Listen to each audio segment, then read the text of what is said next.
Réveille ton bise. Tin, tin, tin. Réveille ton bise.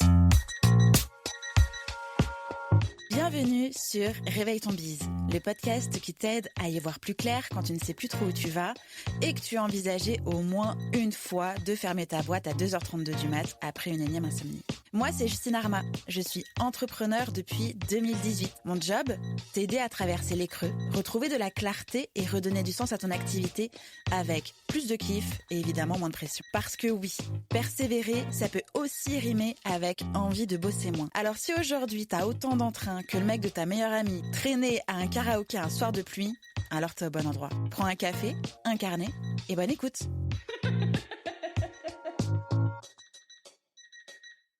Aujourd'hui, dans le podcast de la Loose, on reçoit Justine Arma. Donc Justine, elle est entrepreneure depuis 2017. Elle a commencé comme social media manager dans la musique.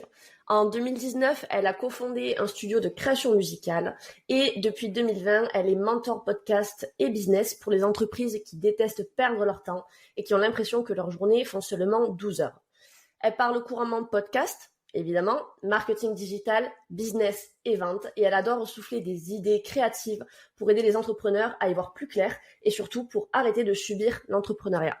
Son projet machiavélique, au-delà d'un potager, private joke, un business sans podcast, c'est un karaoké sans chansons des années 90, ça n'a pas de sens. Donc vous l'aurez compris, c'est la reine du podcast. Et on va justement débriefer avec elle sur sa méga loose. Bonjour Justine, on est ravis de t'accueillir sur le podcast. Comment vas-tu ? Salut les filles, merci pour votre invitation. Je vais bien, je suis heureuse d'être avec vous ce matin. Merci beaucoup. Ouais. Prête à parler loose. Mon Dieu, allons-y. Justement, pour te mettre dans le bain, on a toujours un petit jeu qu'on propose à nos invités pour justement briser la glace. C'est un petit jeu de oui et non, donc t'as pas besoin d'expliquer, de justifier, juste je pose les questions et tu réponds comme ça sort. Allez. Est-ce que t'es prête ? Totalement. C'est parti. Est-ce que t'as déjà envoyé un mail sans la pièce jointe ? Oui. Est-ce que t'as déjà posté une boîte à questions et eu 0 réponse ? Oh oui. Est-ce que t'as déjà fait une faute d'orthographe dans un mail, dans un post ? C'est la base. Est-ce que t'as déjà envié, jalousé ou voire détesté une personne qui réussissait quand toi tu galérais ? Oui. Ah ah, on veut des noms. Non, je rigole.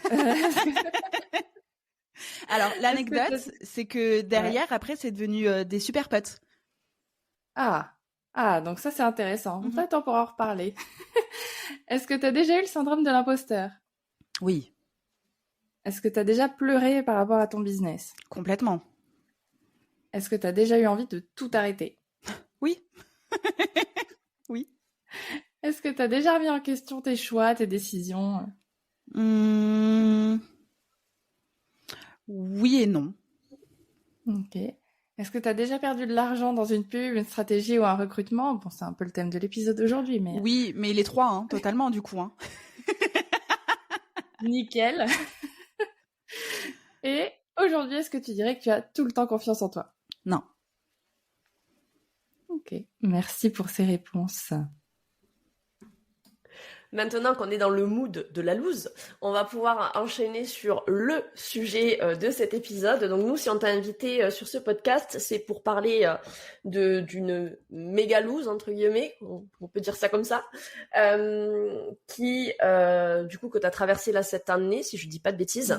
En gros, tu as été un dommage collatéral par rapport au CPF et t'as perdu beaucoup d'argent de manière totalement imprévue. Du coup, avant de parler expressément de cette loose-là, est-ce que tu peux juste nous recontextualiser la situation ? C'était dans le cadre de quelle formation ? Ouais. Le partenariat, comment t'as pris la nouvelle, etc. Mets-nous un petit peu dans l'ambiance. Yes, ok.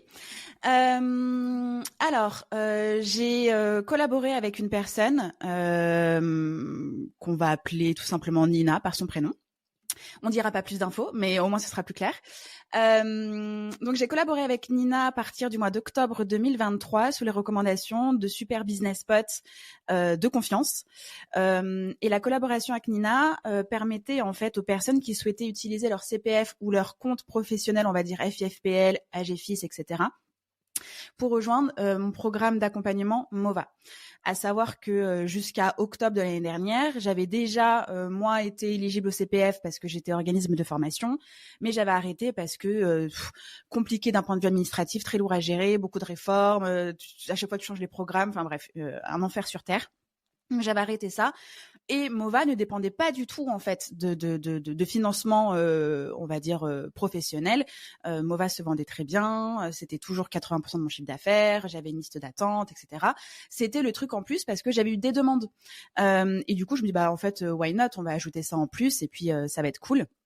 Donc j'ai commencé cette collaboration là au mois d'octobre 2023. Ok, juste pour recontextualiser aussi, MOVA, qu'est-ce que c'est ? Comme ça, t'en profites pour faire ta promo vite fait.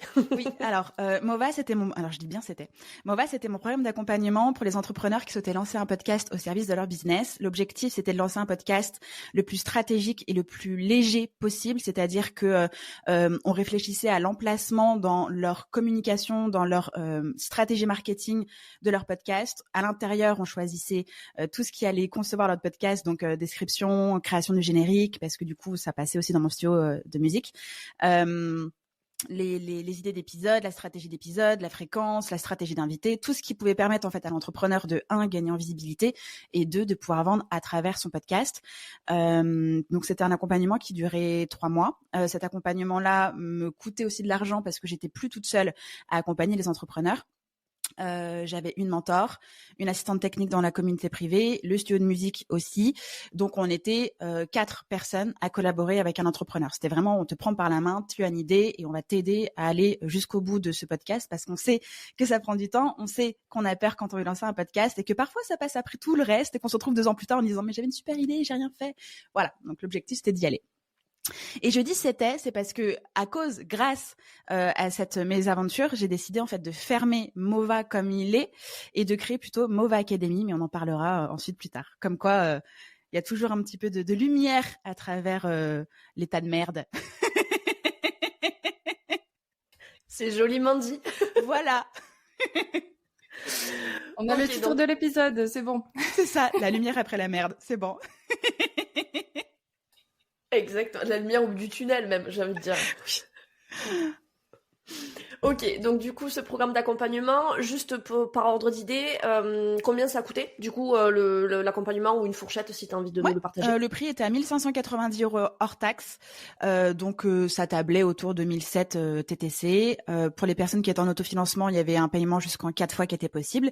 Et pour les personnes qui passaient par le CPF ou à GFI, CFI, FPL, du coup c'était un peu plus cher parce que comme je collaborais avec Nina, il y avait tout un package en fait de gestion administrative, donc ça avoisinait je crois autour des 1008 ou 1009.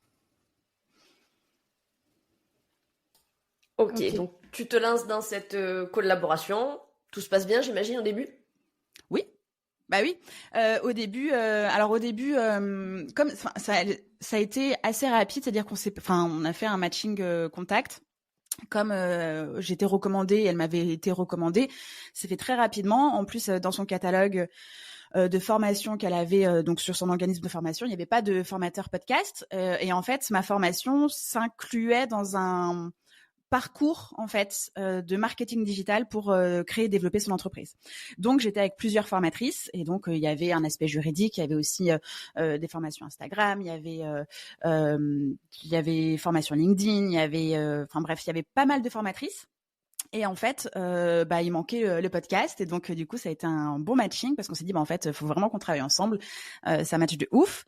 Et puis ça a commencé un petit peu à sentir mauvais sans être trop inquiétant, on va dire un mois après le début de la collaboration parce que c'est là où l'enfer a commencé à être compliqué en tout cas pour Nina.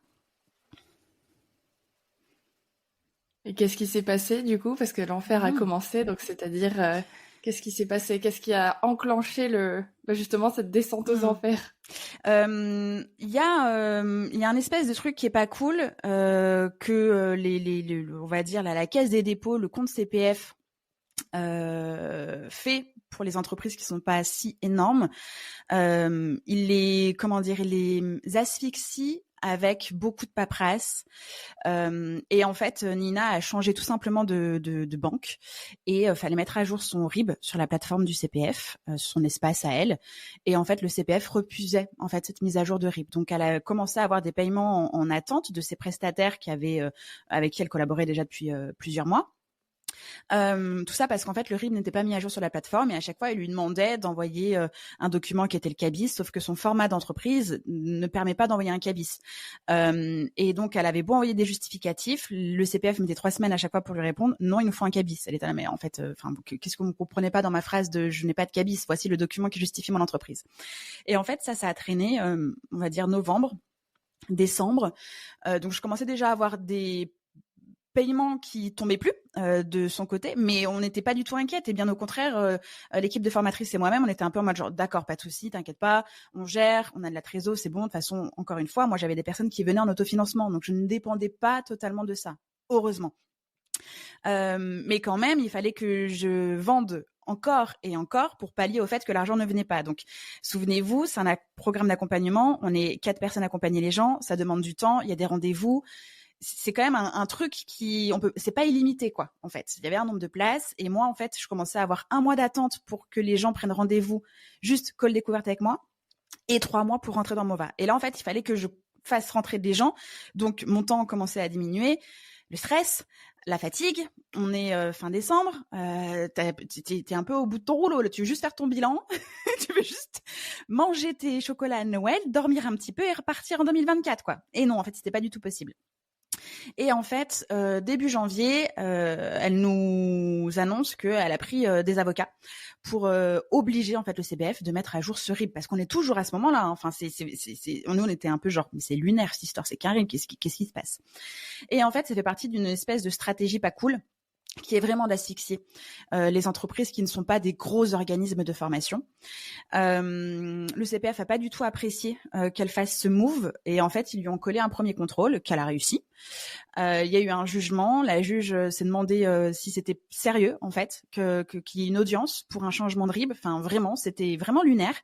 La juge a obligé le CPF à avoir 48 heures pour faire changer le RIB. Évidemment, le CPF, c'est l'État. L'État est au-dessus de la justice. Donc, évidemment, ça n'a pas été fait dans les 48 heures. Et au contraire, ils ont répondu avec encore plus de violence en lui disant, en fait, on changera le RIB, en gros, grosso modo. Mais avant ça, on vous fait un contrôle sur presque les 2 années précédentes. Ce qui représente énormément de travail. Et c'est là que ça a été le drame. Alors, avant qu'on arrive au drame, t'as quand même dit, donc même déjà en décembre, t'avais ce stress, là, tu sentais que ça commençait à monter, c'était un peu la panique. Enfin, concrètement, ça s'est passé comment? Enfin, est-ce que t'as travaillé plus, du coup, parce que tu disais il fallait accueillir plus de gens, etc. Concrètement, ça s'est passé comment? Comment tu te sentais? Qu'est-ce que tu te disais à ce moment-là? Est-ce que ça commençait vraiment à monter?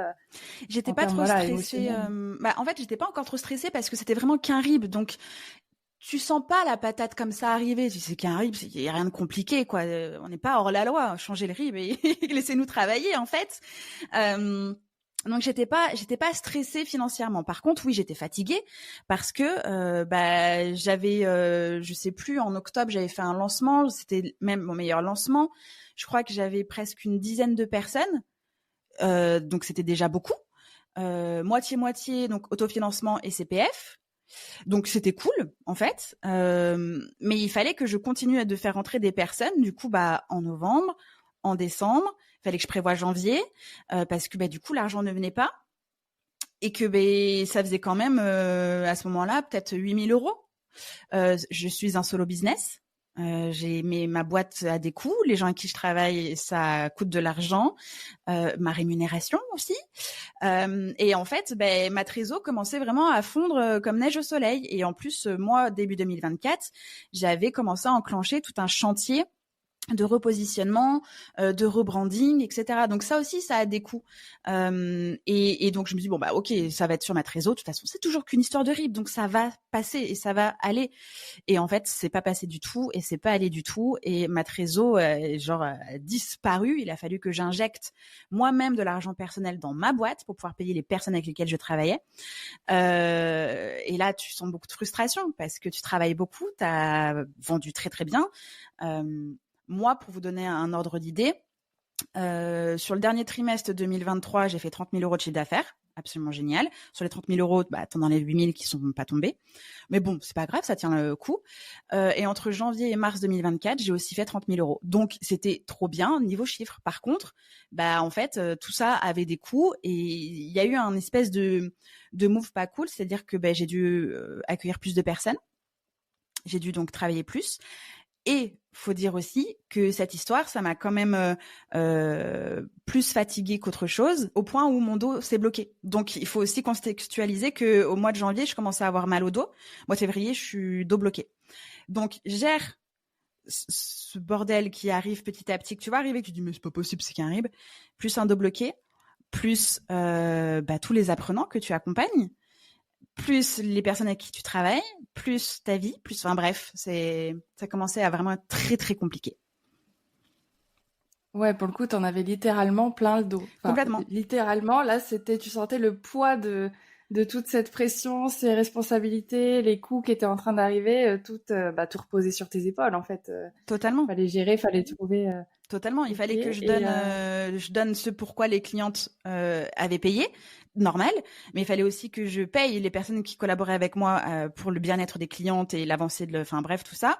Plus moi, mes prestataires qui travaillaient avec moi pour mon entreprise. Enfin, à ce moment-là, sur le premier trimestre, j'avais un seuil de rentabilité qui était assez élevé et il fallait que je le gère. Et donc, en fait, c'est ma trésor, puis mon agent personnel qui a géré ça.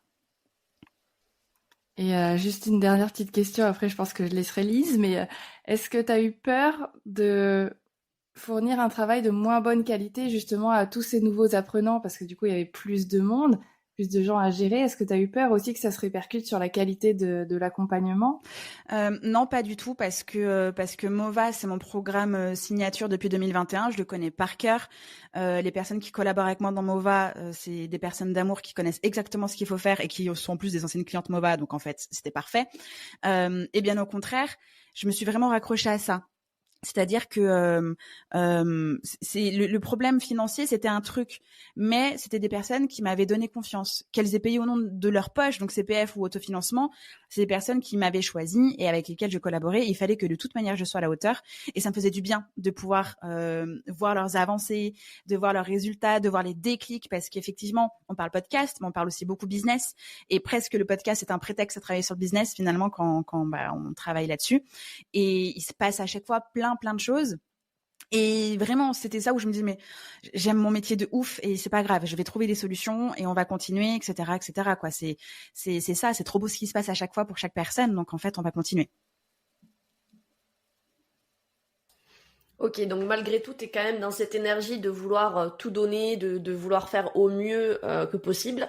Et du coup, c'est quand le moment où tu conscientises que finalement c'est pas juste une histoire de rib et que ça risque d'avoir des répercussions un petit peu plus conséquentes que ce que tu avais imaginé. Oui, c'est entre mi-mars et début avril, on a fait une réunion avec une partie des formatrices et Nina, sachant que nous, les formatrices, on essaie de trouver des solutions aussi pour parce que c'était clairement de l'injustice en fait, qu'il y a un coup de force comme ça de la part de la Caisse des dépôts sur une entreprise qui faisait son taf et en fait c'était vraiment de l'asphyxie. On voyait bien Nina qui essayait de se démener, pareil pour payer les avocats, elle a dû payer de sa poche les avocats aussi, donc elle avait investi, elle y croyait, elle voyait vraiment que en fait ils étaient elle était victime vraiment.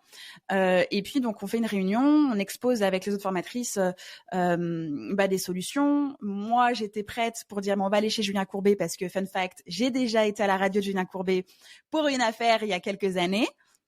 Donc, et ça avait très bien fonctionné pour moi. Donc, il a dit, Nina, mais vas-y, let's go, Julien Courbet, t'y vas, machin. Ça va prendre 10 minutes de ton temps, enfin un peu plus, parce que t'as les journalistes, ils enquêtent, machin, tout ça. Et puis, je pense que c'est un suffisamment gros dossier, on va dire, pour que, ça devrait être pris en charge, quoi. Donc, let's go. Et puis, mettons les pieds dans le plat, parce que clairement, ce qui est arrivé à Nina, c'est arrivé à plein d'autres entreprises depuis 2020, parce qu'il y a eu beaucoup d'abus, il y a eu beaucoup d'arnaques, et en fait, la Caisse des dépôts a vraiment resserrer, on va dire, la vis sur qui fait quoi. Et en fait, il y en a qui trinquent et il y en a où c'est pas juste. Et du coup, c'est un prétexte pour faire fermer aussi des entreprises. qui fonctionnait très bien, qui était légal, etc., etc.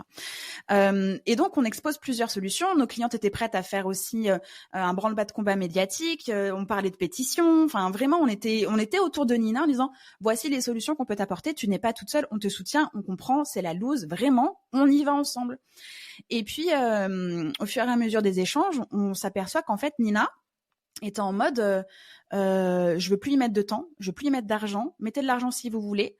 Mais moi, un peu en mode genre, c'est plus possible, quoi. Ça atteint trop ma santé physique et mentale, c'est plus possible. Puis nous, on comprenait pas trop. On disait, mais oui, enfin, on comprend, enfin, ta santé physique et mentale. Mais nous aussi, en fait, parce que moi, on parlait de 21 000 euros facturés, mais il y en a, c'était 70 000.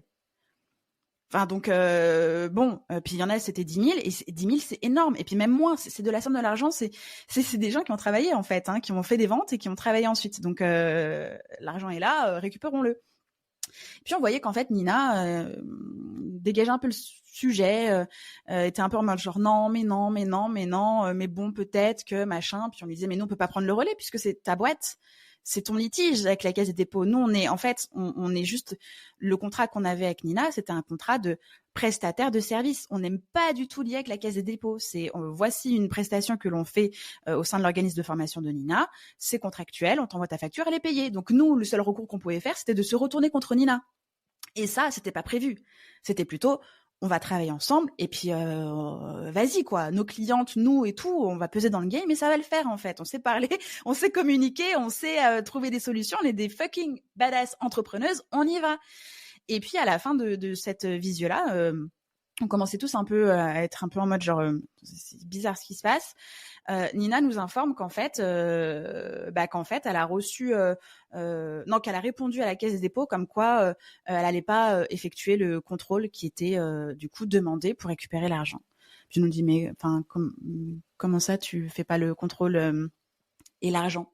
Et là, elle nous explique que il vaut mieux regarder vers l'avenir, que le passé c'est le passé, que on peut faire d'autres choses ensemble, que voilà, c'est l'entrepreneuriat, c'est des aventures. Et là, tu vois, je sens monter en moi beaucoup de colère, beaucoup d'injustice. C'était pas encore la tristesse, tu vois, mais c'était vraiment genre, ça fait des mois que je patiente, que je te soutiens, que je t'aide à trouver des solutions.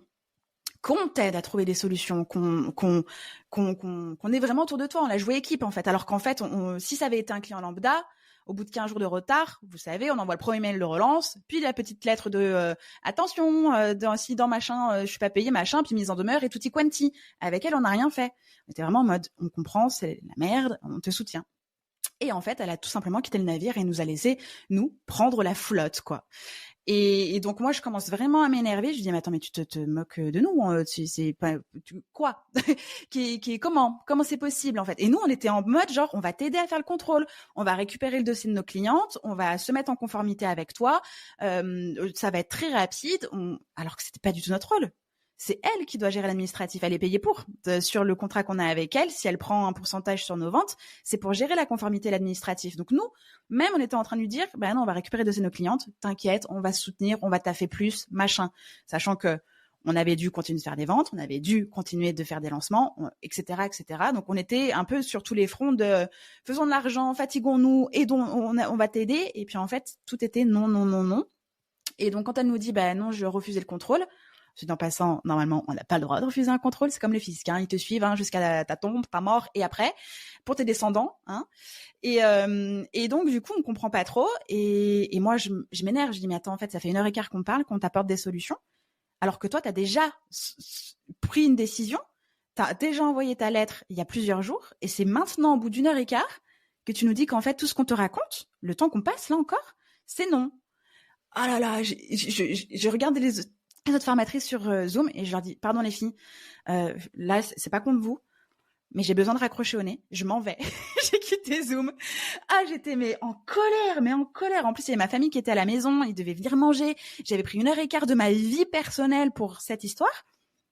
Je suis descendue, j'ai vu ma famille qui m'avait entendu monter un peu dans les tours et parler un petit peu fort dans mon bureau. Et j'étais un peu en mode genre, mais c'est pas possible, donnez-moi une bière, un whisky, pincez-moi, c'est un rêve, c'est un cauchemar, c'est une blague en fait, c'est un poisson d'avril à l'avance, c'est pas possible cette histoire. Et puis Nina m'écrit, elle s'excuse. Elle me dit que elle aurait pas dû prendre cette décision toute seule, etc. Je dis mais là c'est une vraie décision de merde et tu nous mets vraiment dans la merde en fait. C'est pas possible. Et puis peu de temps après, elle nous informe que son comptable l'a mis en liquidation judiciaire. Parce que il y a beaucoup d'argent qui dort au CPF, parce qu'elle doit beaucoup d'argent aux prestataires avec lesquels elle travaillait, parce que l'URSSAF aussi attend d'être payée. Et en fait, c'est absolument énorme. Elle n'a pas les capacités, hors contrôle CPF, de payer tout le monde. Et donc, du coup, son comptable l'a mis en liquidation. Donc là, tu te retrouves avec une boîte qui est mise en liquidation, mais qui ne devrait pas être mise en liquidation puisqu'il y a de l'argent. Et on parle de 200 000 et quelques euros au niveau de la caisse des dépôts. Donc, il y a de l'argent qui dort quelque part, qui va servir à payer des bouteilles de champagne à notre merveilleux président, sans doute. Mais non, rendez-nous l'argent. Et donc, tu as toutes ces informations-là et c'est genre... Alors, moi, je prends en contact avec ma RC Pro et personne ne comprend ce qui se passe. Genre, mais on peut pas refuser un contrôle. C'est quoi cette liquidation? La somme est trop énorme et personne ne peut prendre en charge tout de suite le truc parce que c'est genre inconnu, quoi. Vraiment, c'est de l'inédit aux personnes autour qui sont censées nous accompagner dans des recouvrements, liquidations judiciaires. Et donc, je me retrouve avec ce truc, toujours le dos bloqué, très en colère maintenant. Et je sais pas si ça vient de mon prénom Justine, mais il y a un truc avec la justice, c'est viscéral, vraiment. Et là, j'étais en mode genre, mais je vais me transformer en guerrière. C'est pas possible, je vais m'acheter un bouclier, je vais aller casser des dents à je sais pas qui, mais il va falloir aller boxer avec un marteau, c'est pas possible, quoi. Tu vois, Captain America, tout le bordel, tu vois. Team Avenger. Ah non, mais c'était un enfer. Et du coup, j'ai totalement bloqué mon corps, bloqué mon moral. J'étais vraiment genre bloquée. Il n'y a pas d'issue. Je n'ai pas de pouvoir. Je ne peux pas faire quoi que ce soit. Ce n'est pas mon entreprise. Elle est en liquidation. Personne ne sait ce qui va se passer. À qui je parle? Qui peut m'entendre en fait? Et j'étais genre, c'est le néant.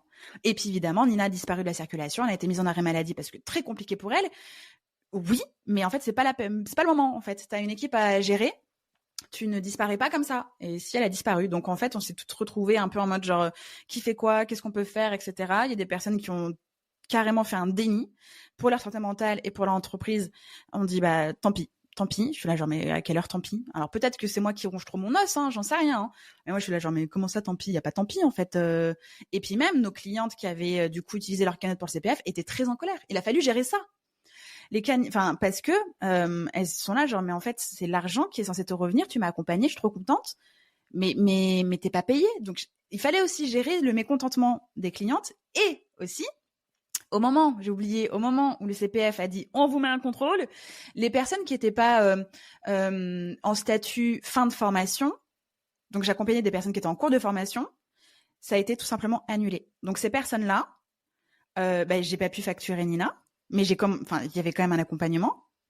Donc il a fallu gérer je suis désolée, je peux plus t'accompagner. Déjà. Essayer d'expliquer le truc, sachant que moi, je commence à comprendre que, en fait, je vais pas toucher l'argent. Donc il faut que je trouve des solutions. Mais je dois aussi être dans le customer care, la bienveillance et l'amour. Compliqué. Et il y a encore aujourd'hui des clientes pour qui le CPF leur a pas remboursé. C'est-à-dire que le CPF a bloqué leur cagnotte, donc les 1800 et quelques. Tant que le contrôle n'est pas effectué et qu'ils n'ont pas décidé de ce qui allait se passer pour la suite, l'argent est bloqué. Et le CPF les fait un petit peu tourner en bourrique en leur disant « Mais oui, mais il faut porter plainte contre fraude. » Fraude contre quoi? C'est le CPF qui a annulé la formation pour raison de contrôle. Donc, c'est tout un système vraiment pourri de la papasserie, vraiment. Voilà, l'administratif, tout ça, tout ce truc-là. Et c'est un flou.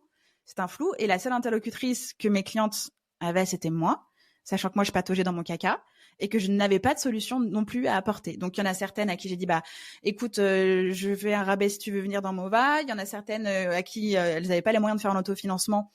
Du coup, j'ai donné des produits digitaux en disant, je suis désolée, voici comment est-ce que tu peux avancer, continue vers ça, etc., etc. J'ai vraiment essayé de faire tout mon possible. Et il y en a certaines qui n'ont pas compris que c'était pas de ma faute. Et il y en a certaines qui me sont tombées dessus. Vraiment. C'est pas normal, et mon argent, et gna gna gni, et je suis là genre, oui, et mon argent aussi en fait. Enfin, ça fait 3 mois que je travaille gratuitement finalement. Je fais vraiment tout ce que je peux. Et là, je peux pas te donner l'argent que le CPF te doit. Je l'ai pas. Je l'ai pas. Je me paye pas là actuellement, tout de suite maintenant. Donc je peux pas te donner quoi que ce soit d'autre. Et donc ça a été très très compliqué. C'est un sacré tas de caca hein qui t'est tombé sur la tête, comme on peut dire. Est-ce que dans tout ce lot de... Parce qu'en fait, si tu veux, tu te retrouves au milieu, entre guillemets, d'un problème qui n'est pas de ton ressort.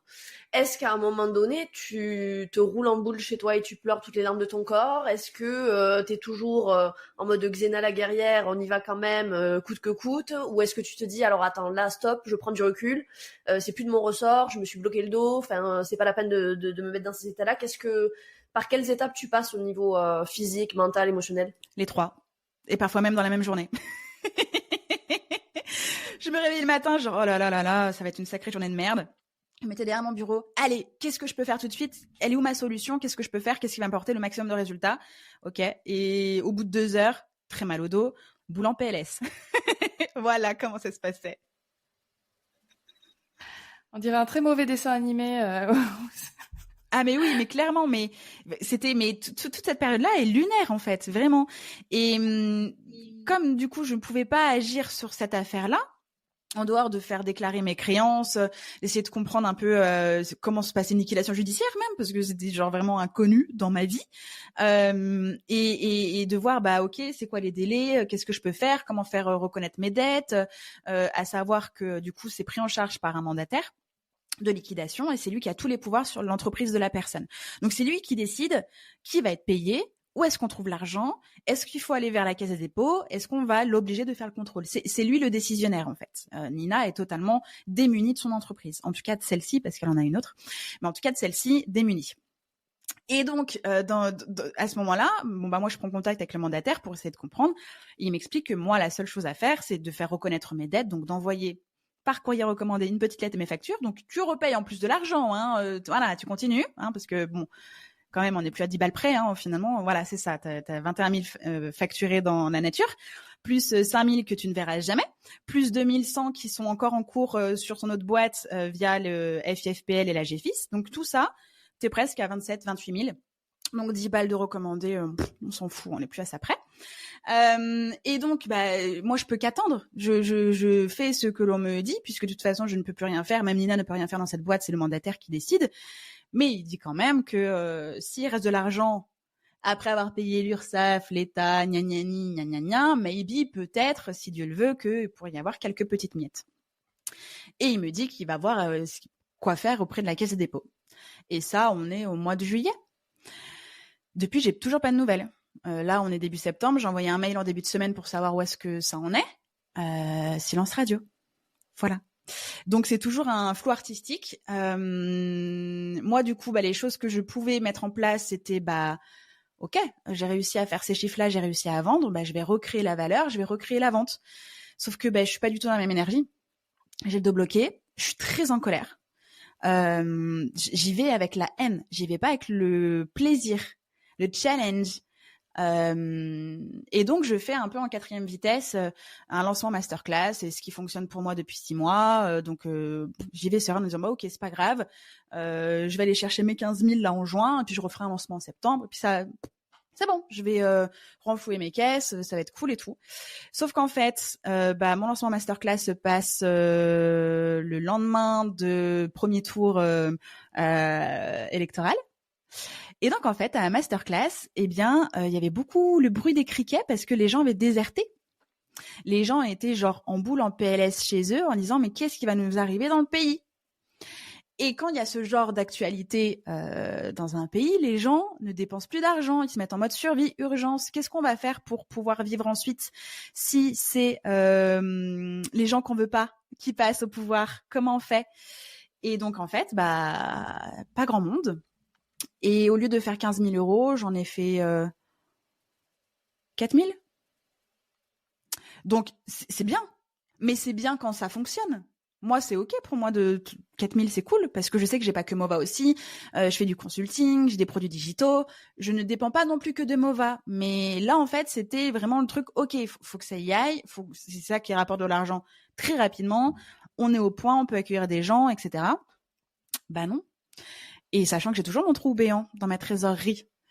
sachant que j'ai toujours des gens avec qui je travaille aussi, même si j'ai ralenti beaucoup de choses, j'ai décalé des prestations, il y a plein de choses que j'ai pas continué de vivre ma meilleure vie en dépensant de l'argent, hein.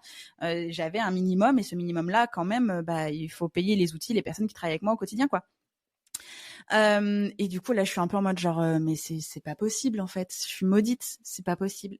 Et là je suis épuisée, là je suis fatiguée, je me dis mais j'en ai marre, j'ai plus envie, quoi. Je peux tout faire. En fait, je pense qu'il faut que j'arrête de faire. Je peux rien faire de plus.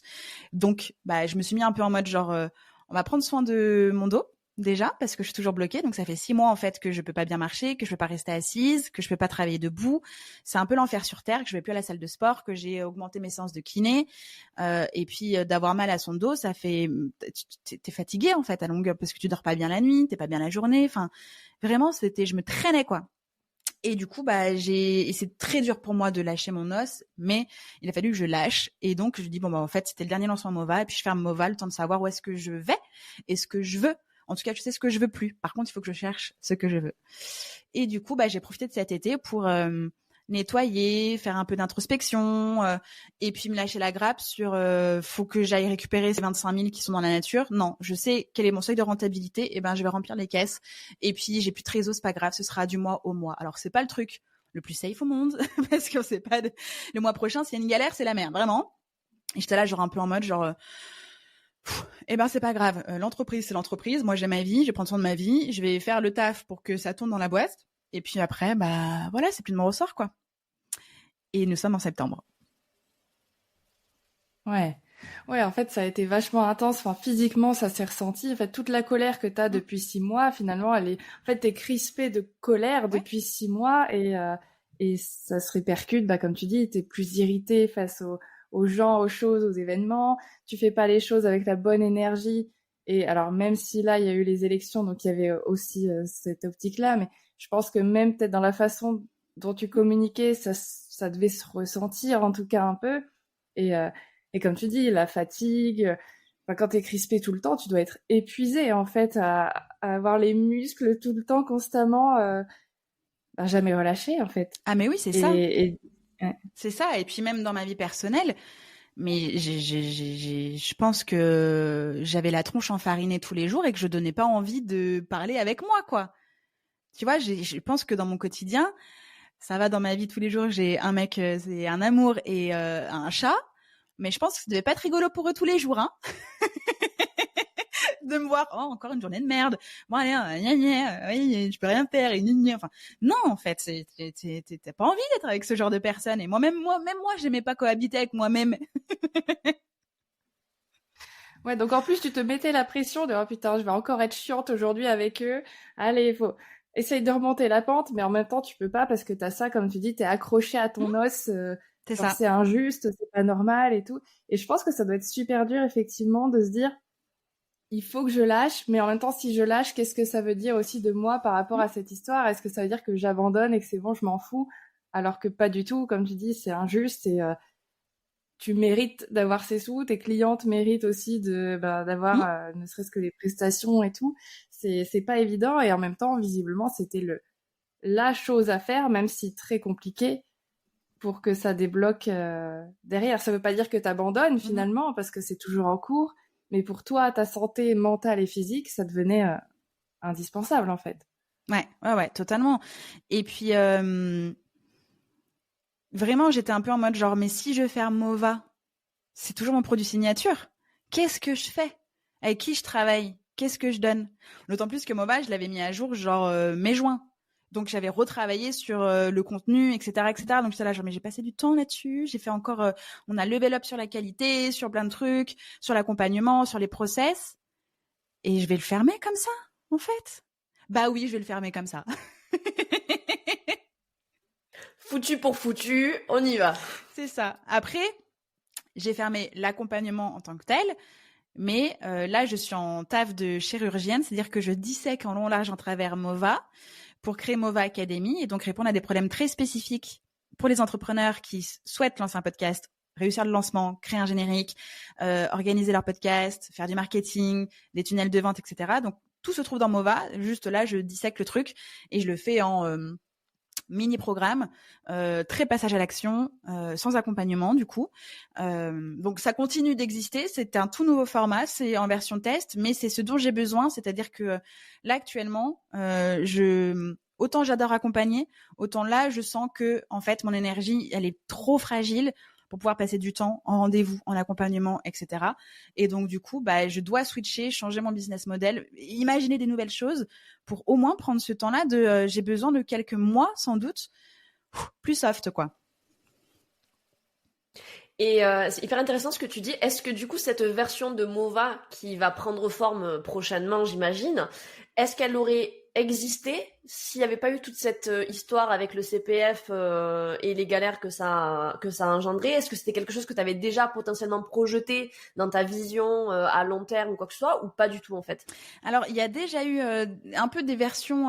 Mova a eu pas mal de versions différentes. La première version de Mova, elle était sur 3 semaines. Et par contre, c'était vraiment de l'intensif.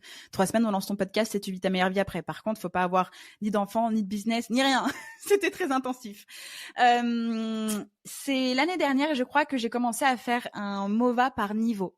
Parce que j'ai des personnes qui ont déjà un podcast, qui souhaitent l'optimiser ou faire une refonte. Et du coup, c'est pas que ça n'avait pas de sens de refaire tout le parcours Mova, mais il y avait quand même une partie de c'est quoi le sujet de ton podcast et le nom de ton podcast qui était pas cohérent. Donc en fait, j'avais déjà un peu découpé sur 3 niveaux. Je veux créer, je veux l'optimiser, je veux l'organiser et je veux marketer et je veux vendre avec. Donc il y avait déjà eu un peu ce genre de choses.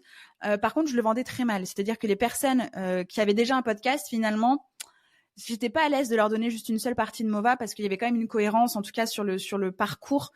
J'étais pas à l'aise. Et donc, en fait, finalement, ces personnes-là, je les avais plutôt en consulting. Donc, je leur donnais des ressources clés pour pouvoir avancer, mais je les avais aussi en consulting. Donc, c'était une autre façon. Et là, du coup, je me suis dit, en fait, là, en tant que tel, ça me plaît plus, j'ai plus envie de ça. Ça marche, mais ça marche plus pour moi. Ça me coûte de l'argent parce que, du coup, j'ai une équipe qui travaille à l'intérieur et je crois que j'ai plus envie de ça non plus. Donc, qu'est-ce qu'on fait? En fait, on y va vraiment et on découpe vraiment et on spécifie encore plus le problème de l'entrepreneur pour son podcast. Et du coup, je revois le parcours. Là, on est plutôt sur un système d'offres complémentaires qu'un truc où si tu commences par là, t'es obligé de passer par ça ensuite, tu vois. Non, t'as un besoin, voici, ça y répond, et il y a pas, c'est une suite logique d'offres, mais tu peux très bien prendre ce dont tu as besoin et puis ne pas revenir ou revenir plus tard, etc., quoi. Ok, donc t'es en train de repenser finalement tout ton business model. Ouais. Pour te détacher finalement de ton suivi de clients parce que tu as besoin de te reposer, tu l'as dit, etc., de te soigner vis-à-vis de ton dos, ce qui est totalement légitime. Mais aussi, ça te permet de potentiellement changer ta manière de gagner de l'argent. Peut-être des plus petites sommes, mais potentiellement plus régulières. Travailler la fidélisation client, j'imagine, parce que le but du jeu, c'est que si tu as quelqu'un qui t'achète un module, l'idée, c'est qu'il puisse aller acheter le 2, le 3, le 4 et le 18, quoi. Et du coup, alors on va plus parler d'un point de vue financier, mais sans forcément rentrer dans les chiffres concrets, ça je m'en fous, mais est-ce que du coup il y a des répercussions aujourd'hui donc sur tes revenus? Tu l'as déjà un petit peu évoqué.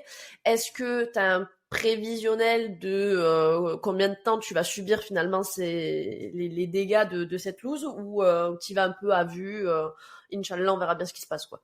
Eh bien, comme j'ai changé mon système d'offres, et du coup, le prix, quand même, parce que comme tu l'as dit, le premier produit ne coûte pas 1 500,90 €. Donc, il faut que j'adapte aussi ma façon de vendre, mon système de vente et mon marketing à ce changement-là.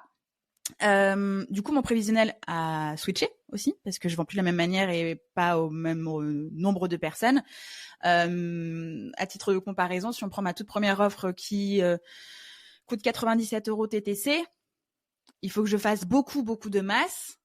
Si je veux que ça remplace Mova totalement. Donc c'est pour ça qu'il y a une suite logique sur les autres offres et avec une augmentation de tarifs parce que tu vas encore plus loin dans différentes choses. Donc oui, ça change. Maintenant, je sais exactement combien je dois faire d'argent d'ici aujourd'hui jusqu'au 31 décembre pour ne serait-ce que équilibrer bien mon bilan financier. Même si ce n'est qu'un bilan, il n'empêche que j'ai pas envie d'être en déficit. Effectivement, j'ai dû baisser ma rémunération. Aujourd'hui, je suis même pas smicarde parce que du coup, le peu qu'il y a, j'essaye en fait de garder un petit peu à chaque fois pour le mois suivant parce que je sais pas trop, etc., etc. Et comme en plus je change mes offres, j'ai pas encore testé si ça va se vendre bien et comment ça va se vendre. Et mes tunnels, ils sont en cours, donc j'ai pas encore de recul pour me dire ok, c'est bon, ça cartonne, tranquille, je vais remonter ma rémunération. Donc non, j'ai dû baisser ma rémunération en toute transparence. Aujourd'hui, je me paye 800 balles, donc c'est vraiment rien du tout. Alors fort heureusement, j'ai pas un rythme de vie de fou. On habite en campagne, on a très peu de charges, on a un grand potager, ce qui fait qu'on achète moins à manger. Mais voilà, il y a plein de choses et c'est un vrai, c'est un vrai confort de vie. C'est pas comme si j'avais un loyer de dingue, des enfants, des gros besoins voiture ou j'en sais rien. Non, pas du tout en fait. Donc c'est parce que ma vie est simple et que je dépense peu d'argent, j'ai peu de besoins, on va dire, que ça le fait. Mais par contre, d'un point de vue égo, d'un point de vue estime de moi-même, me payer 800 balles, ça me tanne en fait, ça me tanne. D'autant plus que j'ai injecté mon argent personnel parce que j'avais de l'argent perso à moi, j'en ai encore, heureusement, ma sécu, mais j'ai dû injecter dans ma boîte et donc ça me tanne aussi. Je me dis mais attends, déjà je me paye pas beaucoup, pourtant j'y travaille bien, hein, et puis les gens sont contents, et en plus il faut que je donne de l'argent. Attends, il y a pas un truc qui est pas ouf là? Donc je sais exactement combien je dois faire entre aujourd'hui et le 31 décembre pour avoir un bilan tranquille et récupérer l'argent que j'ai injecté. Et en toute transparence, c'est pas énormissime, c'est 21 000 euros. Sauf que 21 000 euros, quand tu retestes tes offres, quand t'as pas beaucoup d'énergie, quand tu sens que c'est quand même un petit peu fragile, tu te dis ouais, c'est peut-être encore un petit peu ambitieux. Donc en fonction de mon humeur du jour, je réajuste mon prévisionnel de bon, est-ce que j'ai vraiment envie de faire ces 21 000 euros là comme ça en mode Xana la guerrière, ou est-ce que j'ai envie de chiller un petit peu là et de voir un petit peu ce qui se passe et de tester les choses, etc. C'est en fonction des jours. Aujourd'hui, on est un peu en jour genre ça va le faire, mais peut-être que demain ce sera différent. Ouais, c'est intéressant que tu dises que ça impacte aussi ton estime de toi, enfin parce que justement, qu'est-ce que ça vient impacter? Qu'est-ce que tu te dis sur toi-même? Parce que ouais, je me paye que 800 alors je connaissais pas ta rémunération avant, mais visiblement il y a une belle différence. Comment ça t'impacte toi sur ta personne, en fait, ton identité finalement? C'est pas tant mon identité parce que le fait d'être passée en société, ça m'a vraiment permis aussi de me dissocier de ce qui était travail, de ce qui est ma vie. Et Dieu sait que c'est difficile parce que c'est mon image, c'est mes offres, c'est moi qui travaille. Donc parfois, ça fusionne un petit peu trop. Mais c'est pas tant mon identité, c'est plutôt un peu, et parce qu'on a été élevé là-dedans, cette méritocratie. Donc, je travaille, j'y mets du temps, j'y mets parfois un peu trop de santé mentale et physique à l'intérieur. Comment ça, c'est que 800 euros, mais elle est où ma valeur, en fait? Mais ici, il n'y a pas l'argent. Peu importe ta valeur, tu peux valoir 1 500 000 euros s'il y a 44 centimes sur ton compte. Tu peux pas, en fait, ça ne marche pas, quoi. Donc, c'est plutôt ce système de méritocratie et c'est pas normal, en fait. Et oui, c'est pas normal, hein. Clairement, c'est pas normal. Mais je sais que c'est une transition. Et effectivement, j'ai dû diviser en deux ma rémunération, totalement. Et c'est parce que avant, je gagnais ma vie et j'étais sereine que heureusement, j'ai pu mettre de l'argent de côté et pour pouvoir avancer, me faire plaisir quand même un petit peu. Me faire plaisir tout court parce qu'un petit peu, il n'y a pas de beaucoup, pas du tout. On se fait plaisir tout court. Et que du coup, j'ai pu aussi, moi, me dire, ok, si je descends ma rému à 800, en cas de coup dur, je sais quand même gérer ma vie personnelle. Ça passe.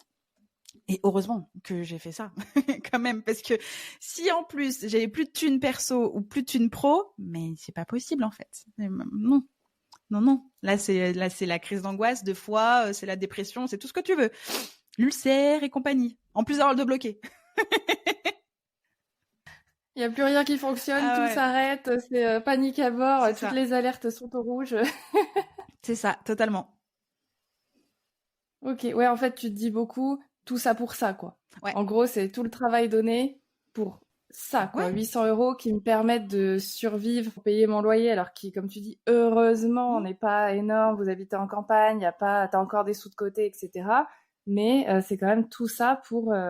Et en plus, tu subis une injustice, donc psychologiquement, ça doit être dur à accepter. Ça dépend pas de moi en plus. Enfin, il y a vraiment ce côté, je trouve, ça dépend pas de moi. Donc, qu'est-ce que je peux faire à part, comme tu disais, tout donner pour essayer de changer et de te préserver avec cette modification donc du programme, mais qu'est-ce que je peux faire d'autre en fait à part tester et voir ce qui se passe et espérer que tout en, comme tu l'as très bien dit, genre se fixant des objectifs, mais en étant assez réaliste aussi, de se dire attention, ça se trouve ça va être un peu trop ambitieux et faut pas retomber non plus dans ce cercle vicieux de se foutre une pression que ton dos peut plus supporter en plus et d'être déçu. Enfin c'est un beau cercle vicieux là quand même. C'est ça. Par exemple, tu vois, si on parle que des chiffres, je pourrais très bien. Alors avec des si on refait le monde, mais si j'avais touché cet argent, bah en fait j'aurais fait mon chiffre annuel et j'aurais pu me la couler douce. Et là je dois continuer en fait pour renflouer ces caisses, sécuriser cette boîte et récupérer mon argent. Et du coup l'énergie n'est pas la même parce que j'étais censée au printemps prendre 2 mois de réajustement, de rebranding, de stratégie et j'ai pas pu. J'étais bloquée et dans l'urgence. Et du coup, mon énergie est totalement différente. C'est pour ça que des fois, je suis là genre, bon, c'est que 21 000, ça le fait. J'ai réussi à les faire, ça le fait. Mais est-ce que j'ai l'énergie? Est-ce que j'ai vraiment envie? Et est-ce que si je lance quelque chose, si j'y vais là-dedans, est-ce que je vais vraiment être, on va dire, positive? Parce que c'est une énergie un peu de, faut combler un manque. Il y a un trou, comblons-le. Et en fait, c'est pas un bon truc. C'est pas un bon truc du tout. Et tu vois, j'ai arrêté de me faire accompagner sur la partie business. Alors, où je travaille beaucoup ma tête avec mon thérapeute. Ça, il n'y a pas le choix, là, avec ce que j'ai traversé cette année. On continue, on ne lâche rien à ce niveau-là. Par contre, j'ai arrêté de me faire accompagner en business. Parce que, je crois que les personnes ne se rendent pas compte de ce que ça impliquait, en fait. Bien sûr que j'aurais pu dire, bah, ok, pas grave, je vais vendre de la presta, je vais produire des podcasts. Mais oui, je pouvais. Mais ma tête n'était pas là, mon corps n'était pas là. Donc, j'aurais vendu, j'aurais fait un travail dans la douleur, dans la souffrance, j'aurais subi le truc. Peut-être que ça aurait été pas ouf, j'aurais été déçue, le client peut-être. Enfin, c'était donc j'aurais pu faire de l'argent, pas de souci. J'ai même entendu conseil, ah bah tu devrais ouvrir un studio de podcast vidéo. Non mais attends, mais qu'est-ce que je vais me lancer là-dedans, la marketer un truc pareil. Ouais, j'ai un studio de musique, mais il faut quand même que et puis il faut faire venir les gens. Enfin, non, j'ai pas envie de ça en fait. Foutez-moi la paix. Et en fait, il y avait trop de trucs de. Alors si tu fais ce tunnel comme ça, et puis ouais, mais attends là, attends, tu me prends le chou. Laisse-moi faire mes trucs. Laisse-moi faire mon bail. Tu vas arrêter de prendre mon argent déjà. Il y en a plus beaucoup. Et puis laisse-moi faire mes délires. Et puis si je me plante, je me plante. Mais et c'est pas une histoire d'ego, c'est que je pense que de par mon expérience entrepreneuriale et le fait que je parle couramment marketing, vente, business, podcast et tutti quanti, et que j'ai réussi à faire décoller des business de ouf, je sais comment je peux faire les choses dans mon business. Maintenant, c'est toujours un deal avec moi-même de est-ce que j'ai vraiment envie d'aller là-dedans? Est-ce que ça me fait kiffer? Et dès lors que je sens que je ne kiffe pas, j'y vais pas. Et peut-être que c'est des mauvaises décisions. Peut-être qu'un entrepreneur qui brasse de la thune, il en a rien à faire de kiffer ou pas. Lui, ce qu'il veut, c'est son argent. Bah moi, c'est pas trop ça en fait. Moi, je veux pouvoir kiffer. Ma boîte, ça a toujours été le cas, c'est mon terrain de jeu. Si autour de moi, les gosses, ils sont infâmes dans le parc d'enfants, ils sont infâmes, ça me convient pas. Si il y a de l'injustice, ça me convient pas. Si en plus je commence à moins m'amuser avec mon ballon, ça me convient pas non plus en fait. Je vais aller chercher une corde à sauter. Donc là, j'essaie de trouver ma corde à sauter. Voilà, je suis là-dedans et donc peut-être que je vais à contre-courant de ce que le business game ferait, mais en fait je m'en fous, c'est ma vie. Et puis peut-être que ma société, peut-être que ce ne sera plus une société à la fin de l'année ou l'année prochaine, peut-être que je vais repasser en micro-entreprise, j'en sais rien. Et puis quand bien même je m'en fous, encore une fois, c'est pas mon identité, c'est censé être un endroit dans lequel je peux créer, m'amuser, collaborer et me rémunérer. Là aujourd'hui, mais oui, je crée, d'accord, mais bon, je m'amuse pas de ouf, je me rémunère pas de ouf, donc j'ai fait des ajustements. On l'a déjà évoqué dans d'autres interviews et on va du coup en reparler, mais il y a vraiment cette culture aujourd'hui de faire péter tous les objectifs, d'aller toujours plus loin, toujours plus haut, toujours plus fort, etc. De faire toujours plus d'argent, de suivre la nouvelle tendance, etc., etc. Et c'est bien pour ceux qui sont justement ok sur on va dire ce mindset de croissance, de perpétuel challenge, etc. Mais c'est aussi ok de pas vouloir ça et tu l'as très bien dit, qu'il y ait plus de kiff dans ton business, c'est pas le but, parce que si t'es à ton compte aujourd'hui, c'est qu'à un moment donné, t'as voulu être maître, entre guillemets, de tes décisions, des clients avec qui tu travailles, des produits que tu vends, des offres que tu proposes, etc. Et si aujourd'hui t'as plus de kiff, ben c'est un peu triste, quoi. Alors il y a des gens qui s'en foutent, comme tu le dis, parce que eux, leur motive, enfin leur leitmotiv, c'est la thune, clairement, et c'est ok. Mais il y a aussi des personnes qui sont peut-être plus humaines, plus terre à terre aussi sur certaines choses, et qui préfèrent faire moins d'argent, mais être bien et prendre des décisions. Et c'est très bien que tu puisses, enfin que t'aies su t'affirmer. Bon, je pense que c'est de ton caractère aussi un petit peu, mais il y a beaucoup de gens qui se laissent malheureusement influencer parce que il y a des discours un peu violents, moi je trouve, à ce sujet, qui pourraient justement influencer des gens, alors que t'as juste à dire non et faire des trucs dans ton coin, et c'est ok aussi, tu vois. Et bon, tout ça c'est un peu décousu, mais ça m'amène à une autre question qui m'a popé tout à l'heure. On en a vite fait parler de ton chéri. Est-ce que du coup l'entourage, alors pas que lui, hein, je parle de la famille, des amis, des business friends, etc. Est-ce que du coup tout ton entourage a eu une influence positive, négative sur justement tes réflexions, sur ce souhait de revoir ton business model, de ralentir le rythme, de réajuster ton prévisionnel, etc. ou pas du tout? Oui et non. Parce que donc j'ai arrêté de me faire accompagner en business, mais j'ai aussi coupé court à beaucoup de conversations. J'ai pas coupé des relations, mais il y avait des sujets, genre fallait pas qu'on en parle parce que déjà ça me provoquait de la colère, et ensuite parce que tu n'as pas vécu, tu sais pas, tu n'es pas à ma place là maintenant, donc tu peux pas savoir. Et tu peux me dire tout ce que tu veux, soit j'ai déjà investigué, envisagé, soit de toute façon si c'est pas le cas, c'est que ça me convient pas. C'était vraiment comme ça. Et non, mon copain hyper soutien, en plus bon, il est aussi un peu entrepreneur mais plutôt team artiste, donc bon, c'est pas du tout le même mindset et le même fonctionnement. Il est auteur, compositeur et interprète, et c'est lui donc avec qui j'ai monté le studio, donc il a son projet musical et son studio, mais très à l'écoute et très rassurant. Si ça le fait pas, c'est pas grave en fait. Enfin, ça fait depuis 2017 que tu fais du business, t'as switché d'activité, t'as lancé des trucs différents, t'as fermé des choses, t'as continué d'autres choses. Il me dit pratiquement tous les jours que j'ai une capacité à rebondir très facilement. C'est pas grave, il y a un problème, bim, une autre solution, puis on voit, on essaye, ouais, non, bof, qu'est-ce que ça dit? Ça marche pas, chez moi c'est bon, c'est pas bon, ok, on ajuste. Et c'est vrai que je fonctionne comme ça, mais j'ai senti aussi que cette année j'étais un petit peu moins vive sur ma façon de rebondir. Peut-être est-ce que c'est dû au poids sur mon dos qui est bloqué, mon énergie qui était basse, possiblement. Mais en tout cas, excellent soutien. Après, du point de vue de ma mère, c'est quand? Je crois que c'est cet été. Elle m'a dit, tu sais, il faudrait que tu changes de client et que tu travailles avec des clients qui puissent te payer. Et je suis là genre, mais attends, on me paye moi, enfin les gens me payent, je suis payée, mais c'est juste que c'est un client qui a décidé de faire un impayé et qui s'est mis en liquidation, mais je travaille avec des vrais humains, des vraies personnes, et donc je suis payée. C'est juste que c'est mes aventures, quoi. C'est comme ça. J'ai pas tout compris. J'étais là genre, attends, est-ce que ça veut dire qu'il faut que je redevienne prestataire de service, que j'aille sur LinkedIn, que je porte des cravates? J'en sais rien, j'ai pas compris tout ce qui se passait dans sa phrase. J'étais là genre un peu en mode genre, ok, donc ça c'est une balle perdue, mais qui va rester perdue parce que j'en veux pas. Les parents, c'est les meilleurs supporters dans ces moments-là. Ouais, non, mais j'ai pas compris. J'étais là genre, après elle m'a dit, ça partait d'un bon sentiment. Après elle me dit, tu sais, moi je suis une formation, faut que je te montre absolument comment c'est le système. Donc il y a une plateforme de formation, il y a un groupe privé, une fois par semaine on se retrouve. Je suis là genre. Et le pire, c'est qu'elle a suivi Mova, hein. Donc elle est au courant de ce système. Elle sait que ça fait déjà depuis 3-4 ans que c'est comme ça. Et je suis là genre, fatiguée la maman, dame, là. Tu suis ce que je fais? Je suis là genre, oui, super, mais tu sais, j'ai accompagné beaucoup d'entrepreneurs aussi à faire de même pour leur formation. Donc je sais comment ça fonctionne en fait. Bref, passons.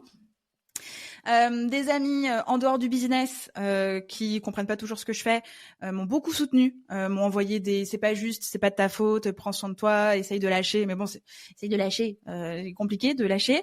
Et puis des personnes en business qui étaient pareil, ça partait de bons sentiments, mais qui étaient dans le conseil, mais je sollicitais pas des conseils, tu vois, non.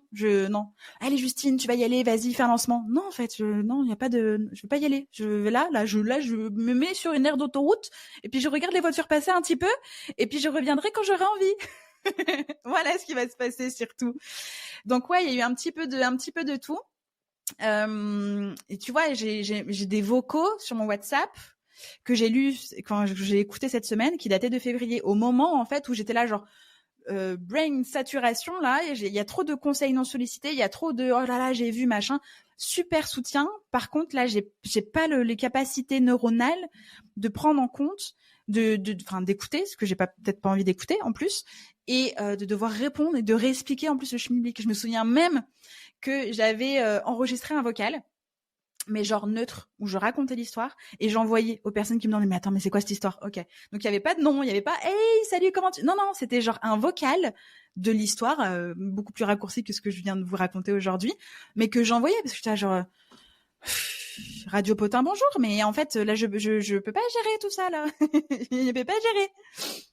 C'était une automatisation du message WhatsApp explicatif. Genre, allez, c'est bon, c'est la dernière automatisation que je fais, là, vous me saulez, mais au moins, elle va me servir. C'est ça. C'est la seule, en plus, qui ne bug pas. Il y a pas make, il y a pas je sais pas quoi. Elle est envoyée. C'est un petit fichier MP3 de mon dictaphone.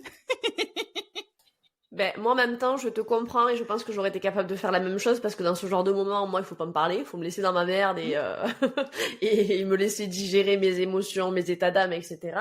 Et en plus, souvent, dans ce genre de cas, il y a aussi beaucoup de personnes qui sont là plus par voyeurisme que par soutien. Et c'est vrai que si tu te laisses bouffer finalement par des gens comme ça, tu peux encore plus dégénérer ta situation et c'est pas ce qu'on veut, quoi. Ouais, j'aimerais bien rebondir là-dessus parce qu'il s'est passé plusieurs choses aussi à ce niveau-là, et j'en ai fait des stories cet été où tu vois, quand tu es successful, tu as énormément de personnes autour de toi. Tu brilles, les gens s'approchent, vraiment. Oui, effectivement, la galère, c'est pas sexy, l'échec, ça fait pas vendre, on est d'accord. Mais du coup, dans ces cas-là, quand les gens te vois, sentent que tu es en difficulté, j'ai comparé ça à, tu sais, quand tu vois quelqu'un tomber un peu au ralenti, tu vois la chute, tu vois qu'il va se taper le front contre le mur, la personne. Mais en fait, t'es un peu genre, comme ça, là, et personne ne fait rien, personne ne dit, mais attends, mais lève le genou, là, t'inquiète, tu lèves ta jambe, tu vas pas tomber si tu fais ça. Ben non. Et du coup, il y avait un peu ce truc de... il y a les gens un peu malsains qui se régalent parce que tu brilles beaucoup moins d'un coup, qui attendent justement de te voir tomber au ralenti et qui sont un peu en mode genre allez, se la péter avec ses cheveux rouges là, allez, c'est bon, une petite chute ça lui fera pas de mal. Mais qui fait ça? Qui fait ça? Et il y a d'autres personnes aussi, et c'était vraiment pas contre eux, mais comme tu l'as dit, Lise, il y a des moments où tu as juste besoin d'être replié sur toi-même, dans ton cerveau. Qu'est-ce que j'ai envie de faire? Qu'est-ce que je peux faire? Qu'est-ce que je contrôle? Qu'est-ce que je vais faire maintenant ou demain? Mais et du coup, tu mets un peu des œillères, genre il y a du brouhaha autour de moi, il y a trop de mouvements, tac, tu fermes. Il y a des personnes qui m'ont écrit genre il y a un problème entre nous. Je suis là genre pardon? Tu penses être le centre de ma... Est-ce que j'ai le temps en fait de gérer ton ego de je t'ai pas donné de nouvelles? D'autant plus que la dernière personne dans cet échange WhatsApp, c'était mon message. La personne ne m'avait pas répondu. Donc, à quelle heure, en fait, est-ce que j'ai le temps de gérer des dramas comme ça, là? Non. J'ai 25 000 € dans la nature, les gars. Laissez-moi gérer ma merde. J'étais là, genre, mais en fait, ouais, il y avait... Tout a été lunaire. C'est là, en fait, que tu vois déjà qui sont les gens autour de toi. Ça, c'est sûr. Dans l'échec comme dans la réussite, c'est sûr. Tu vois aussi comment fonctionne l'industrie. Dans l'échec et dans la réussite, ça encore, c'est sûr. Et tu vois aussi, toi, ce que tu faisais un peu par... c'est le métier. C'est comme ça, en fait. Les relations sont comme ça, les collaborations sont comme ça, les gens attendent que tu sois comme ça, etc. De ce qui doit être vrai. Et du coup, il y a eu un espèce de... à la fois, cette situation était lunaire et en même temps, ça m'a permis aussi de nettoyer plein de choses et d'alléger peut-être ce que je portais un petit peu sur mon dos. Parce qu'aujourd'hui, je vais quand même un peu mieux. Là, je suis debout devant vous, je vais bien, j'ai l'énergie, c'est cool. Donc ouais, ça a été... peut-être que tout ça est hyper positif, hein. Bon, j'ai pas encore réussi à avoir tout le positif. Peut-être que ça ira dans 3, 6 mois, 1 an, j'en sais rien. Mais il y a des choses qui se sont passées naturellement qui font du bien. C'est la fameuse lumière derrière le tas de merde dont on parlait tout à l'heure. Exactement. Des fois, tu l'aperçois, cette lumière derrière le tas de merde, puis des fois, t'as une petite merde, en fait, qui revient sur le tas, t'es là genre, oh, encore? Ça, anecdote, hein. Quand je commençais à revoir la lumière de, ok, c'est bon, financièrement, ça peut passer, machin, etc., j'ajuste ça, machin.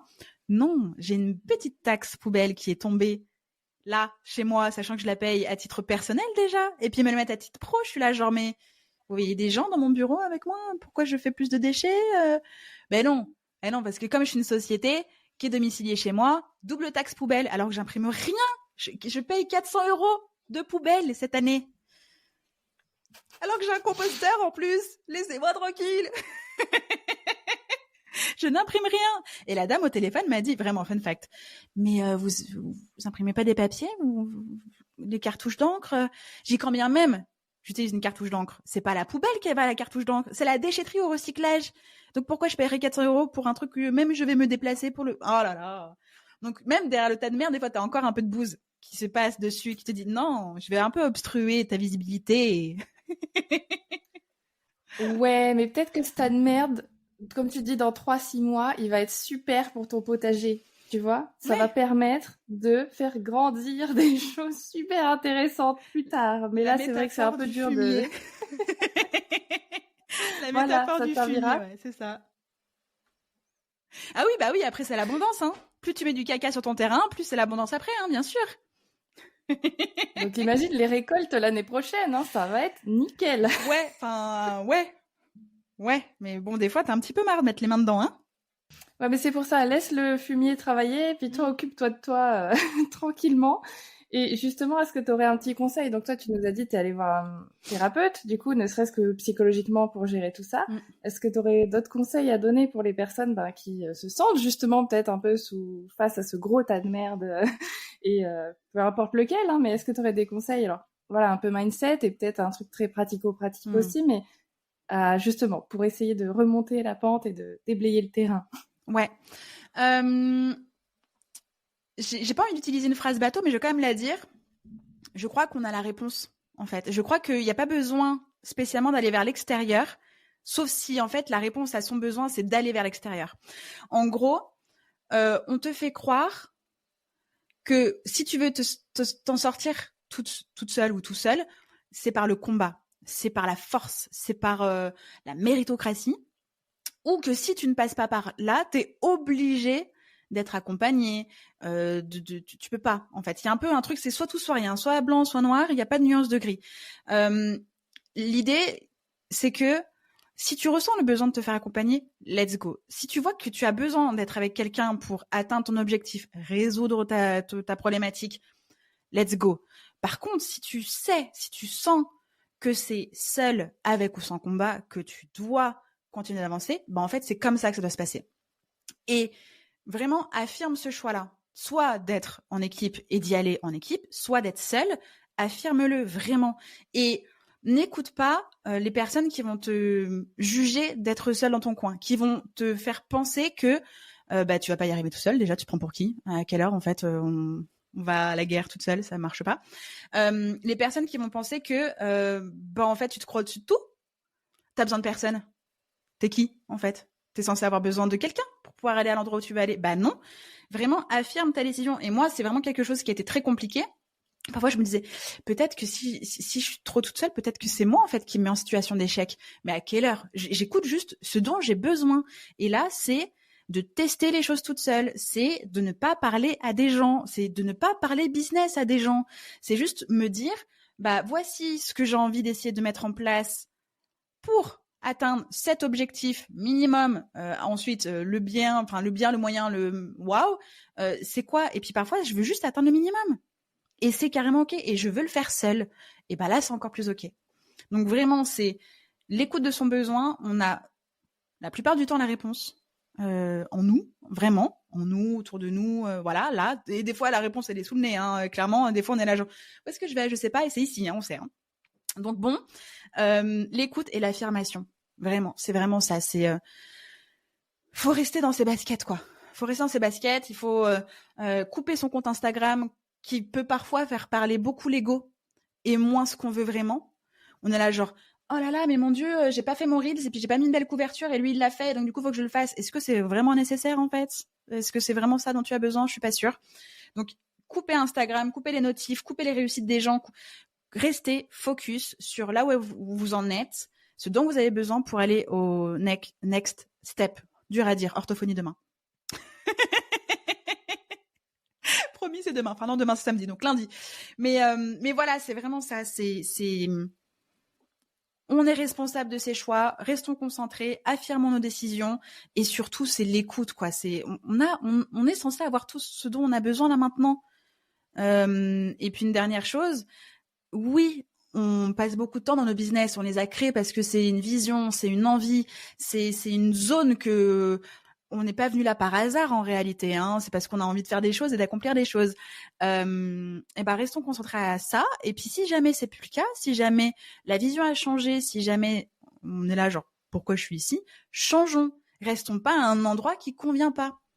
S'il faut se mettre en arrêt maladie, let's go. S'il faut se dire bah non, vas-y, je vais toucher le RSA pendant quelques mois, let's go. S'il faut reprendre un taf, let's go. En fait, il y a pas rien n'est obligatoire. On a créé, on peut défaire, on peut recréer, on peut redéfaire, on peut ajuster. Faut juste se dire que c'est à nous de faire des choix et faut les affirmer et faut les écouter. Magnifique. Vous m'enverrez cette partie parce que je pense que j'aurais besoin de m'entendre plusieurs fois. On t'en fera un Reels, un audio, un MP3, tout ce que tu veux. Je vais le mettre, tu sais, je vais me faire une petite playlist. C'est ça, je vais me faire une petite playlist, tu sais, d'affirmations et je vais l'écouter, genre, de quoi j'ai besoin? De m'écouter. Des fois, je me rends compte que je donne des mots trucs, je suis là, genre, évidemment, je ne les applique pas pour moi, sinon ce serait trop facile. Bah non, sinon ça serait facile, tu t'en serais sorti il y a déjà 6 mois de cette histoire. Si tu t'étais écouté 2 minutes, tu serais, oui, bon, on va freiner, mais évidemment, on ne s'écoute jamais, on se sent toujours un peu supérieur, genre, vas-y, non, moi ça va passer, je vais être forte, je vais y arriver, ça va. Je gère, ouais, bah, tiens, la grosse claque dans la tronche, et tu fais, je gère rien du tout, je suis comme tout le monde. C'est ça. Et il va falloir que je commence à m'écouter parce que sinon, c'est ça. Je fonce, je vais plonger dans le tas de merde. Là, je le regardais, là, je vais plonger dedans. C'est ça. Ou alors, directement, on va gérer, mais on se met en PLS devant Grey's Anatomy, hein. C'est tout ce qu'on va gérer, hein. C'est ça. Pendant 3 mois, Grey's Anatomy, je pense qu'il y a suffisamment d'épisodes pour... Large, on est à la saison 19, je crois, donc oui. Waouh, la vache. Bon bah voilà, donc t'es tranquille et puis peut-être un jour tu ressors la tête de l'eau, mais voilà, on va éviter ça. Hein. C'est un bon conseil de s'écouter. C'est pas évident. Je sais plus qui nous disait dans un épisode que justement, ça paraissait un peu bateau de vouloir s'écouter, mais qu'en même temps, je crois que c'était Emeline qui nous disait, mais en fait je savais pas ce que ça voulait dire s'écouter, parce que ça veut dire quoi concrètement? Et c'est vrai que c'est pas évident, mais c'est justement dans les moments où t'es un peu dans la merde où tu te rends compte que attends, faut que je me pose 5 minutes et là, comme tu l'as dit, j'ai pas envie qu'on me donne des conseils, j'ai envie qu'on m'écoute juste et que je puisse déverser ma colère, mon injustice, etc. J'ai pas besoin de conseils, j'ai pas besoin qu'on... Mais ça, c'est quand t'es face au problème que tu te dis, ok, là concrètement, j'ai besoin de quoi. Ouais, c'est ça. Mais c'est hyper difficile de s'écouter parce que tu sais pas quelle est la part de toi qui t'écoute en plus. Si t'écoutes tes peurs et que tu fais jamais rien, tu nourris tout ça. Tu sors pas du schmilblick. Si t'écoutes ton ego et que tu le fais du coup pour nourrir je ne sais quoi, un compte Instagram bling bling, des stats, trafic de site web bling bling, j'en sais rien, des trucs futiles, ça te sert à quoi? C'est très difficile de trouver ce qu'il faut écouter et vraiment, elle est où sa propre vérité à l'instant T qui peut changer évidemment. Hein, c'est pas une vérité universelle pour toujours toute la vie. Hein, mais je crois que en tout cas, c'est comme ça que je fonctionne. C'est sans doute ma façon de faire, j'en sais rien, mais ce qu'il faut écouter, c'est vraiment minime et ça, c'est presque de l'intuition. Tu sais, et on a ça en nous, c'est notre époque où il fallait survivre dans la nature, t'as ce truc, cet instinct de survie, il est toujours là. Par contre, maintenant, il est tout petit parce qu'on n'a plus besoin de courir parce que tu te fais courser par un sanglier ou je ne sais quel humain. T'as plus besoin, théoriquement. Hein. Moi, même si je suis à la campagne, j'ai pas besoin. C'est plutôt aux chasseurs que j'esquive. Mais du coup, c'est minime. Il faut faire très attention. Et si, entre guillemets, on n'a pas travaillé ça et si tu tends pas assez l'oreille, c'est ce petit truc-là que tu vas louper et qui va peut-être pas revenir dans l'immédiat, tu vois.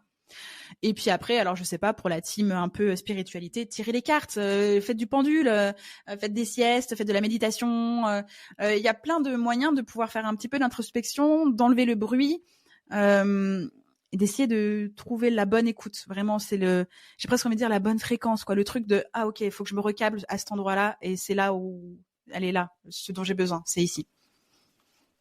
Ouais, et puis comme tu disais, ne serait-ce que commencer par essayer de faire attention à ce qui se passe dans ton corps, parce que finalement, quand tu veux pas écouter, enfin quand t'arrives pas à écouter, et même l'intuition, généralement, ça se ressent. Alors, comme tu dis, c'est peu perceptible quand t'es pas habitué, mais si t'as la boule au ventre, si t'as super mal au dos, si t'as les cervicales qui sont coincées, la mâchoire bloquée, enfin des trucs comme ça, tu sens que t'es tendu. Évidemment, il faut commencer à y faire attention, mais au bout d'un moment, t'as plus le choix, et c'est là qu'il faut aussi se poser des questions. Si t'es tout le temps malade aussi, c'est qu'il y a un moment, il y a un truc, c'est que t'es peut-être fatigué, qu'il y a besoin de faire une pause, de ralentir, donc même si c'est dur d'être dans cette introspection, ne serait-ce que faire attention à ce qui se passe physiquement, ça te donne une idée. Et pareil, quand tu dois prendre une décision, généralement, tu le sens quand il y a un truc qui te plaît pas ou t'es pas aligné.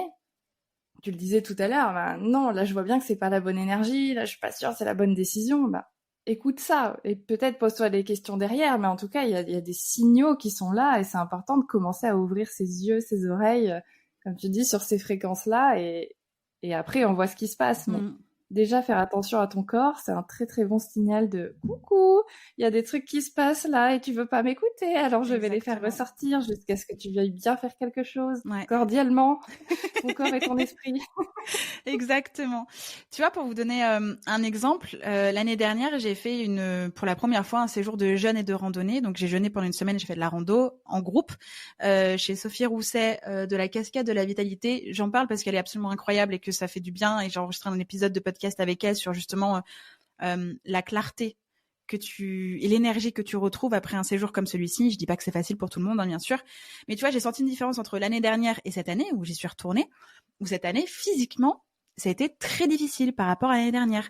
Mais parce que j'avais emmagasiné beaucoup plus de stress, de colère, de tristesse. J'ai eu mal au foie. Mais pendant des jours, j'étais épuisée et j'arrivais pas à lâcher. Vraiment, autant l'année dernière, c'était une vraie cure de sommeil où j'ai eu juste les 2 premiers jours un peu dans le mal et après, j'ai eu un regain d'énergie hardcore et je marchais. On avait l'impression que j'étais sur des roulettes tellement c'était incroyable l'énergie que j'avais. Pas mal au dos, hyper bien, un teint frais, toute pimpante, l'après-midi grosse sieste, c'était trop bien. Autant cette année, les randos, je me traînais, l'après-midi j'arrivais pas à dormir, le soir j'étais grise, vraiment, mais parce que mon corps était en détox. Et en fait, il aurait fallu que je jeûne plus longtemps et que je randonne même plus longtemps pour vraiment avoir plus de bienfaits. Et je l'ai senti parce que quand je suis rentrée, j'avais un peu plus d'énergie, mais pas autant que l'année dernière.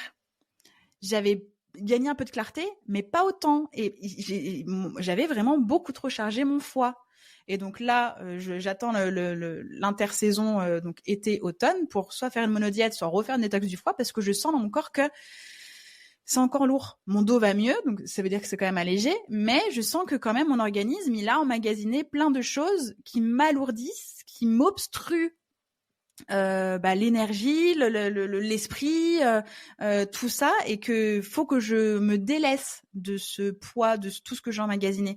Et donc tout ça pour dire que quand on vit des choses difficiles pro-perso, le corps est une éponge. Le corps, il sait aussi. Et des fois, c'est vraiment encore minime. Je savais pas que j'avais le foie chargé jusqu'à ce que je me rende compte que j'étais en détox sévère. Parce que, on n'a pas des crises de foie tous les matins, en fait, hein, sauf après les fêtes parce que t'as mangé trop de chocolat. Mais sinon, voilà. Autant le dos, il a parlé tout de suite, autant le foie, j'étais pas au courant. Et là, je sens qu'il faut que je travaille sur le truc parce que le foie, c'est la colère, la tristesse, le stress, la fatigue, tout ça, et c'est l'éponge. Le corps sait. Trop bien, j'aurais pas dit mieux. Merci beaucoup pour ce beau témoignage parce que je pense que ça va parler à pas mal de gens et justement, je pense que c'est important de montrer l'impact que ça a sur ton corps et comme tu dis, le corps sait et il sait généralement avant nous parce que nous, on met les œillères là, donc lui, il n'y a pas d'œillères, hein, lui, il sait et il te le fait savoir. Donc, merci pour ça. Je pense qu'on a un petit peu fait le tour. On te retrouve du coup sur les réseaux. Donc, Justine Arma. Est-ce que sur les podcasts aussi? Je crois qu'il y en a 2. Alors, pour me retrouver partout sur la planète Terre, mais plutôt la planète web, faut taper Réveille ton bise majoritairement parce que du coup, j'ai le site internet Réveille ton bise qui est pas encore en ligne puisque pour mettre son site en ligne, il faut être au clair avec ce qu'on propose. Donc, tout était prêt. J'étais là genre, wait, stop, je ferme Mova. Faut que je remette les choses en marche.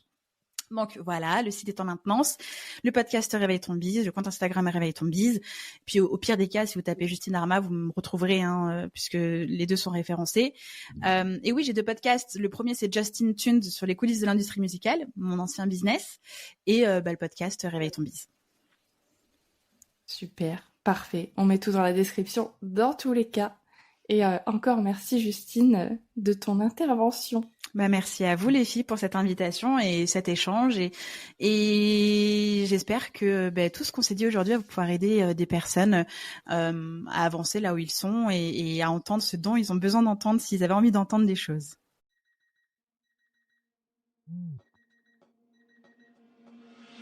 Merci d'avoir écouté l'épisode jusqu'à la fin. Tu es clairement dans le club des vrais. Si ça t'a fait du bien, fait réfléchir ou donner un peu d'élan, partage-le à une entrepreneur autour de toi. Tu peux aussi t'abonner, laisser un avis et des étoiles sur Apple Podcast ou Spotify. C'est clairement le meilleur moyen de faire vivre Réveille ton bise.